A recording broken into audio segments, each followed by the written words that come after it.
રાજકોટની જનતા ભ્રષ્ટાચારથી ત્રસ્ત છે. રાજકોટ મહાનગરપાલિકામાં ભ્રષ્ટાચારી શાસન ચાલી રહ્યું છે, કુશાસન ચાલી રહ્યું છે. થોડા દિવસો પહેલા જ મેયરશ્રીનો ઇસ્યુ આવેલો હતો. સરકારી જગ્યા ઉપર મેયરશ્રીએ પોતાની ઇમારત ખડકી દીધી હતી, પણ મ્યુનિસિપાલિટી કમિશનર અને સત્તાધીશોએ ત્યાં કાંકરી ખેરવવા માટે પણ હિંમત નથી દર્શાવી.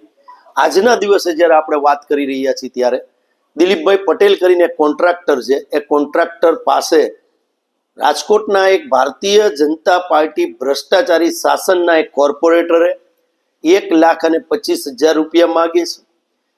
એ મીડિયાની અંદર ચોથી જાગીરે પણ આ વિડીયો વાયરલ થયો છે. અને દિલીપભાઈ પટેલ જે કોન્ટ્રાક્ટર છે એમની સાથે પણ મારે વ્યક્તિગત વાત કરવામાં આવેલી હતી.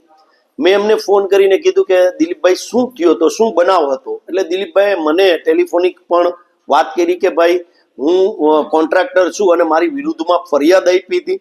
હવે એ ફરિયાદ છે એની ઉપર ક્યાંય ને ક્યાંય આ લોકો મને પ્રેશર કરી અને 1,25,000 રૂપિયા મારી પાસે માગતા હતા, જે મારો કોન્ટ્રાક્ટ પાસ થયો છે એમાં. એટલે મેં એમને ના પાડેલી હતી કે ભાઈ હું આટલા પૈસા નહીં આપી શકું. એ પણ વિડીયો વાયરલ થયો છે. ત્યારે આજે રાજકોટની જનતાને ખુલ્લો એક પત્ર લખ્યો છે કે રાજકોટ મહાનગરપાલિકામાં કુશાસન ચાલી રહ્યું છે. કમિશન કોર્પોરેશન ભારતીય જનતા પાર્ટીના ત્રાસથી ચાલી રહ્યું છે. આપણે કુશાસનમાંથી સુશાસન મહાનગરપાલિકામાં લઈ જવું છે. કમિશન કોર્પોરેશન જે ભારતીય જનતા પાર્ટી દ્વારા પ્રસ્થાપિત થયું છે, એ કમિશન કોર્પોરેશનને પણ આપણે બંધ કરવું છે. ત્યારે રાજકોટની જનતાએ જાગૃત થવું પડશે.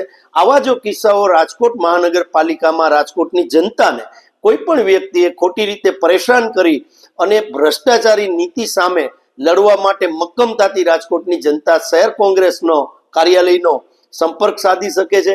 કોઈ પદાધિકારી હોય કે કોઈ અધિકારી હોય, જો તમારી પાસે કોઈ પૈસા માંગ્યા હોય તો તમે રાજકોટ શહેર કોંગ્રેસ કાર્યાલયનો સંપર્ક સાધી શકો છો.